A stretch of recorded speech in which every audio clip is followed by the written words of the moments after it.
Están ustedes escuchando la lectura del libro Patriarcas y Profetas, capítulo 9, titulado La Semana Literal.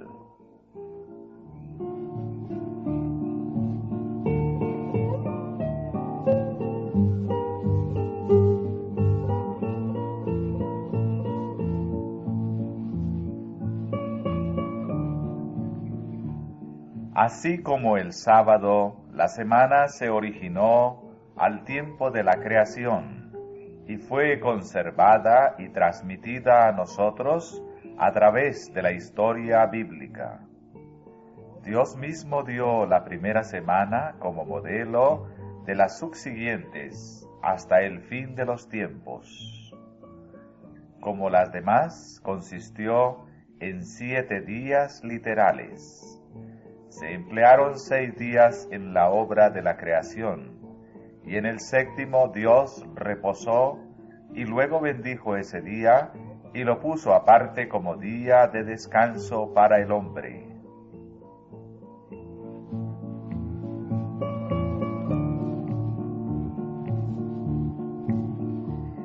En la ley dada en el Sinaí, Dios reconoció la semana y los hechos sobre los cuales se funda. Después de dar el mandamiento, acuérdate de santificar el día de sábado. Y después de estipular lo que debe hacerse durante los 6 días y lo que no debe hacerse el día séptimo, manifiesta la razón por la cual ha de observarse así la semana, recordándonos su propio ejemplo. Por cuanto el Señor en 6 días hizo el cielo y la tierra y el mar y todas las cosas que hay en ellos, y descansó en el día séptimo. Por esto bendijo el Señor el día sábado y le santificó. Esta razón resulta plausible cuando entendemos que los días de la creación son días literales. Los primeros 6 días de la semana fueron dados al hombre para su trabajo, porque Dios empleó el mismo periodo de la primera semana en la obra de la creación. En el día séptimo el hombre ha de abstenerse de trabajar en memoria del reposo del Creador.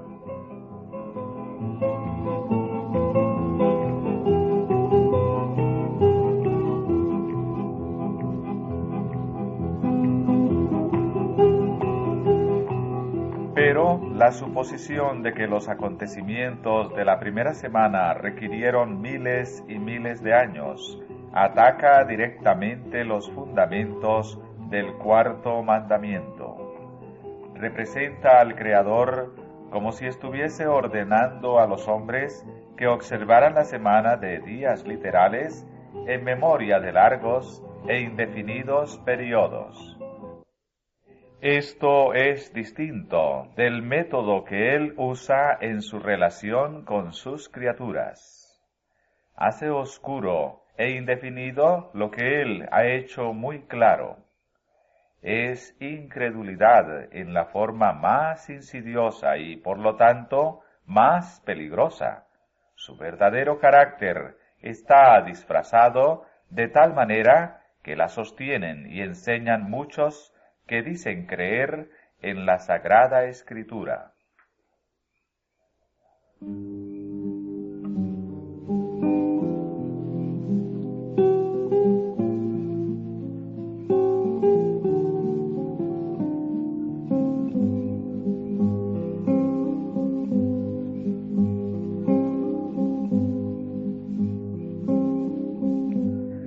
Por la palabra de Jehová fueron hechos los cielos y todo el ejército de ellos por el espíritu de su boca. Porque Él dijo y fue hecho, Él mandó y existió. La Sagrada Escritura no reconoce largos periodos en los cuales la tierra fue saliendo lentamente del caos. Acerca de cada día de la creación, las Santas Escrituras declaran que consistía en una tarde y una mañana, como todos los demás días que siguieron desde entonces. Al fin de cada día se da el resultado de la obra del Creador. Y al terminar la narración de la primera semana se dice: estos son los orígenes de los cielos y de la tierra cuando fueron criados.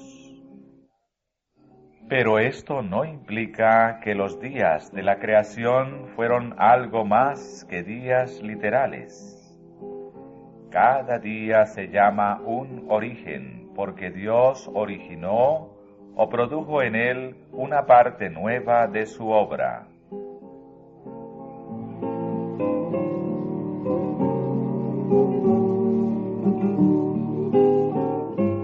Los geólogos alegan que en la misma Tierra se encuentra la evidencia de que ésta es mucho más vieja de lo que enseña el relato mosaico.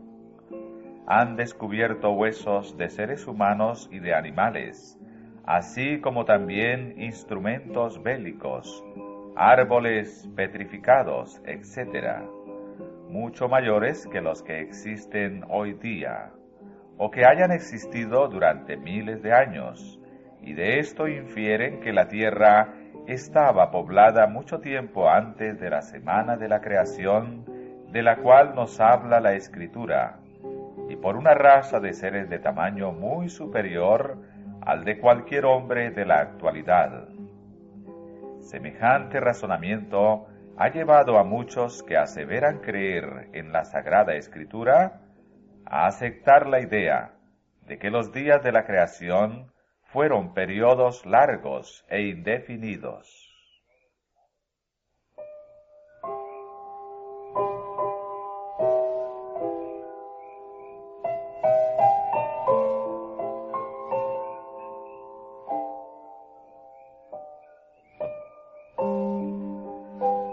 Pero sin la historia bíblica, la geología no puede probar nada.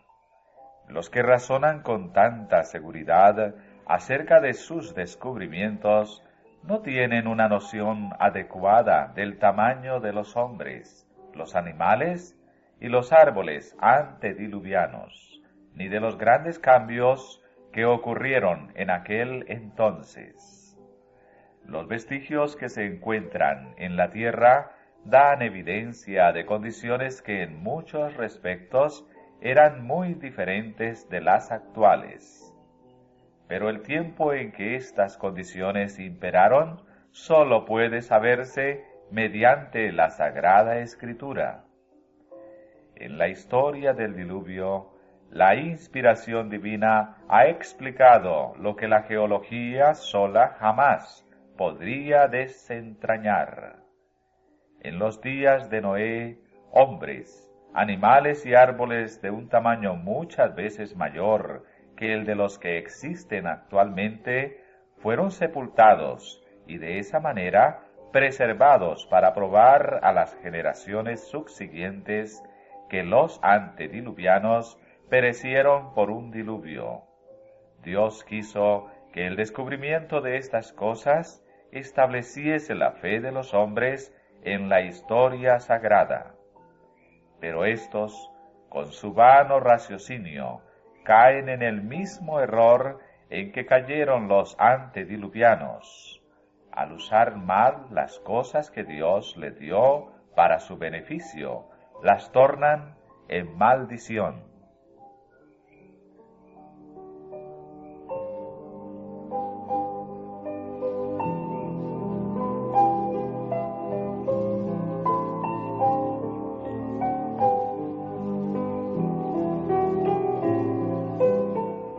Uno de los ardides de Satanás consiste en lograr que los hombres acepten las fábulas de los incrédulos, pues así puede oscurecer la ley de Dios, muy clara en sí misma, y envalentonar a los hombres para que se rebelen contra el gobierno divino.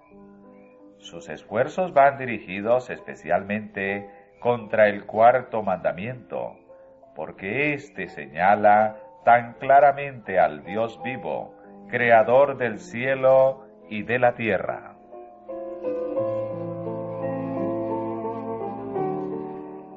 Algunos realizan un esfuerzo constante para explicar la obra de la creación como resultado de causas naturales y, en abierta oposición a las verdades consignadas en la Sagrada Escritura, el razonamiento humano es aceptado aún por personas que se dicen cristianas.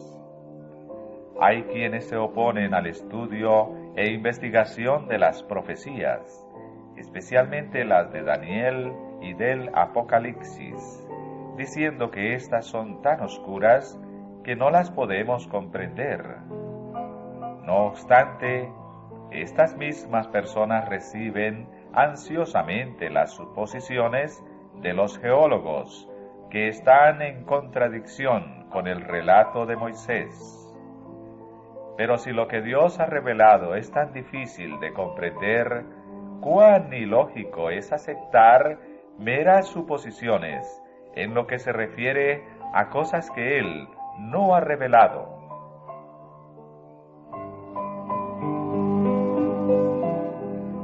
Las cosas secretas pertenecen a Jehová nuestro Dios, mas las reveladas son para nosotros y para nuestros hijos por siempre.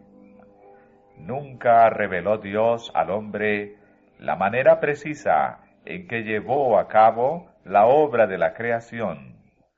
La ciencia humana no puede escudriñar los secretos del Altísimo. Su poder creador es tan incomprensible como su propia existencia.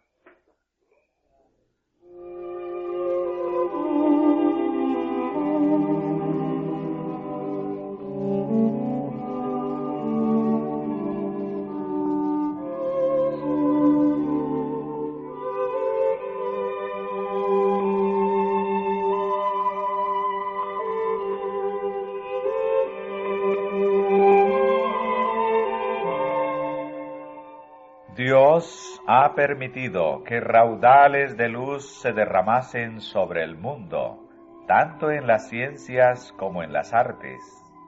Pero cuando los llamados hombres de ciencia tratan estos asuntos desde el punto de vista meramente humano, llegan a conclusiones erróneas. Puede ser inocente el especular más allá de lo que Dios ha revelado, si nuestras teorías no contradicen los hechos de la Sagrada Escritura. Pero los que dejan a un lado la palabra de Dios y pugnan por explicar de acuerdo con principios científicos las obras creadas, flotan sin carta de navegación o sin brújula en un océano ignoto.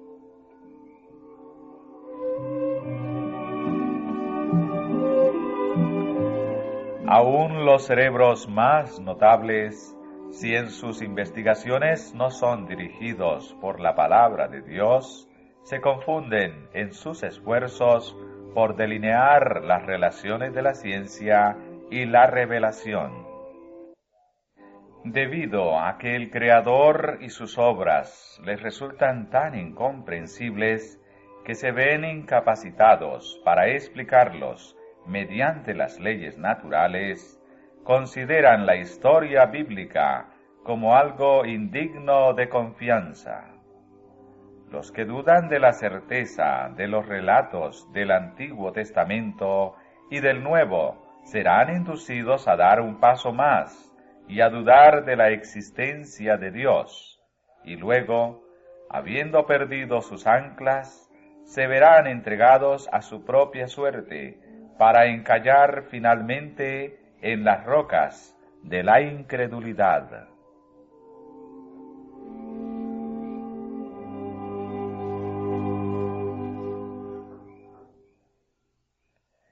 Estas personas han perdido la sencillez de la fe. Debería existir una fe arraigada en la divina autoridad de la santa palabra de Dios.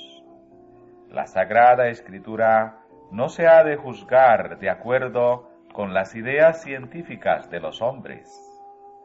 La sabiduría humana es una guía en la cual no se puede confiar. Los escépticos que leen la Sagrada Escritura para poder sutilizar acerca de ella pueden, mediante una comprensión imperfecta de la ciencia o de la revelación, sostener que encuentran contradicciones entre una y otra. Pero cuando se entienden correctamente, se las nota en perfecta armonía. Moisés escribió bajo la dirección del Espíritu de Dios, y una teoría geológica correcta no presentará descubrimientos que no puedan conciliarse con los acertos así inspirados.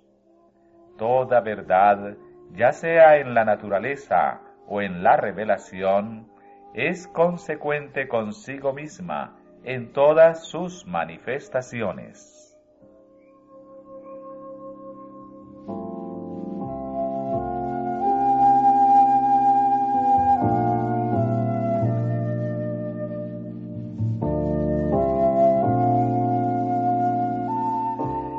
En la palabra de Dios hay muchas interrogaciones que los más profundos eruditos no pueden contestar. Se nos llama la atención a estos asuntos para mostrarnos que, aun en las cosas comunes de la vida diaria, es mucho lo que las mentes finitas, con toda su jactanciosa sabiduría, no podrán jamás comprender en toda su plenitud.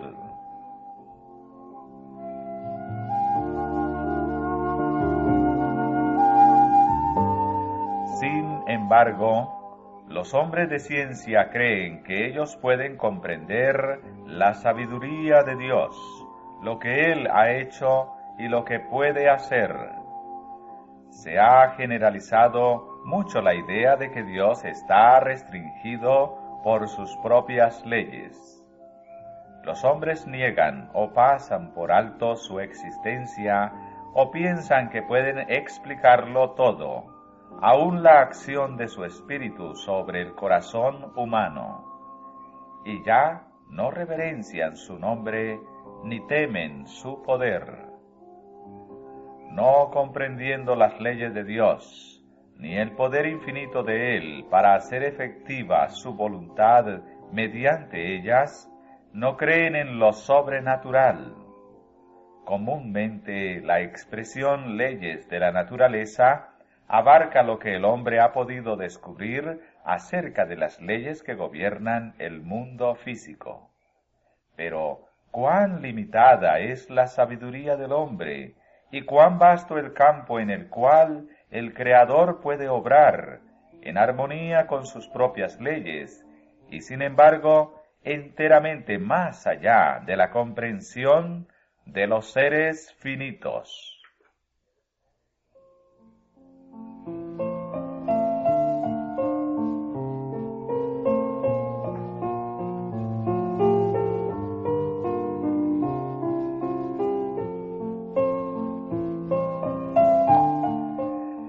Muchos enseñan que la materia posee poderes vitales, que se le impartieron ciertas propiedades y que se las dejó luego actuar mediante su propia energía inherente, y que las operaciones de la naturaleza se llevan a cabo en conformidad con leyes fijas, en las cuales Dios mismo no puede intervenir. Esta es una ciencia falsa, y no está respaldada por la palabra de Dios. La naturaleza es la sierva de su Creador. Dios no anula sus leyes, ni tampoco obra contrariándolas. Las usa continuamente como sus instrumentos.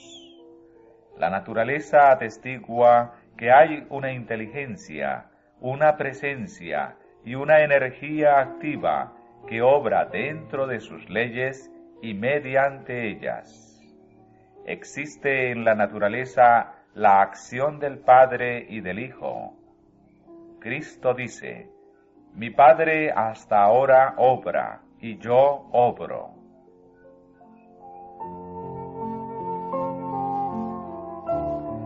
Los levitas, en su himno registrado por Nehemías, cantaban: Tú, oh Jehová, eres solo.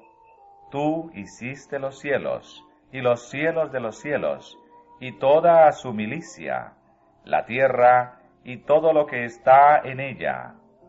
Tú vivificas todas estas cosas.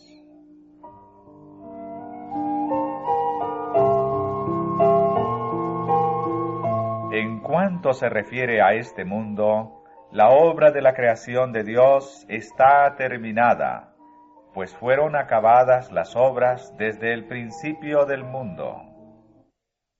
Pero su energía sigue ejerciendo su influencia para sustentar los objetos de su creación.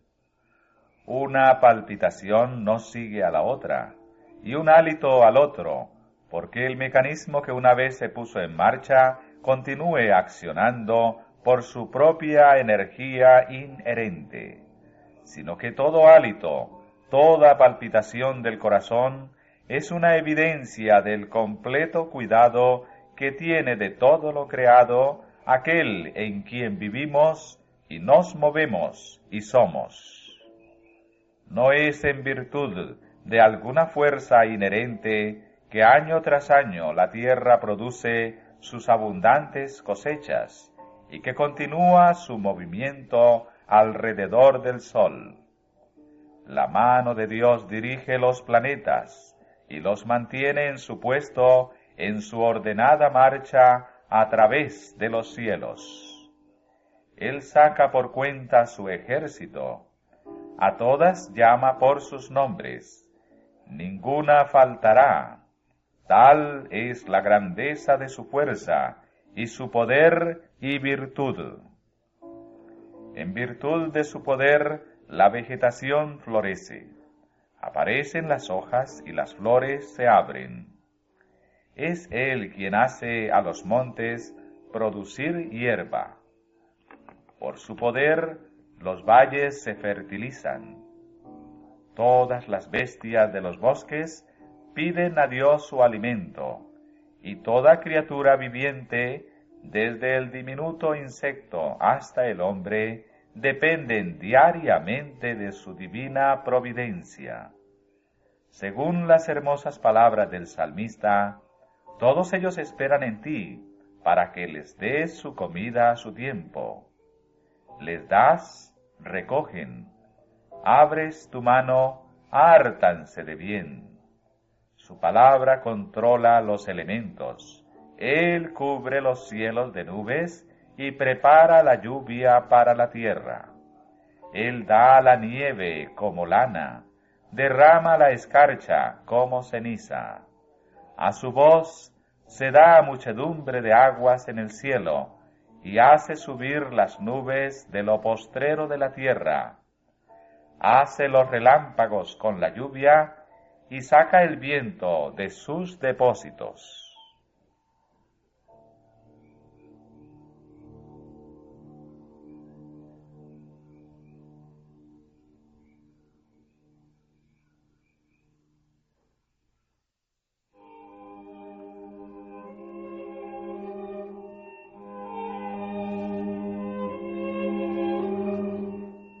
Dios es el fundamento de todas las cosas. Toda verdadera ciencia está en armonía con sus obras. Toda verdadera educación nos induce a obedecer a su gobierno. La ciencia abre nuevas maravillas ante nuestra vista. Se remonta alto y explora nuevas profundidades. Pero de su búsqueda no trae nada que esté en conflicto con la divina revelación. La ignorancia puede tratar de respaldar puntos de vista falsos con respecto a Dios, valiéndose para ello de la ciencia. Pero el libro de la naturaleza y la palabra escrita se iluminan mutuamente.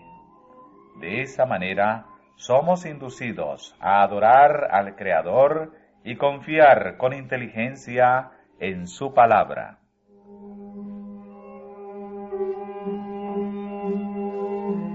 Ninguna mente finita puede comprender plenamente la existencia, el poder, la sabiduría o las obras del infinito.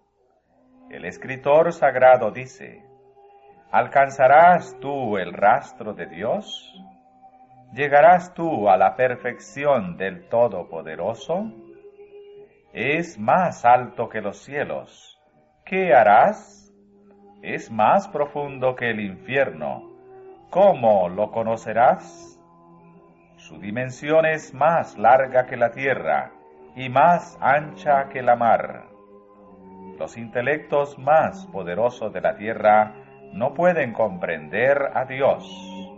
Los hombres podrán investigar y aprender siempre, pero habrá siempre un infinito inalcanzable para ellos.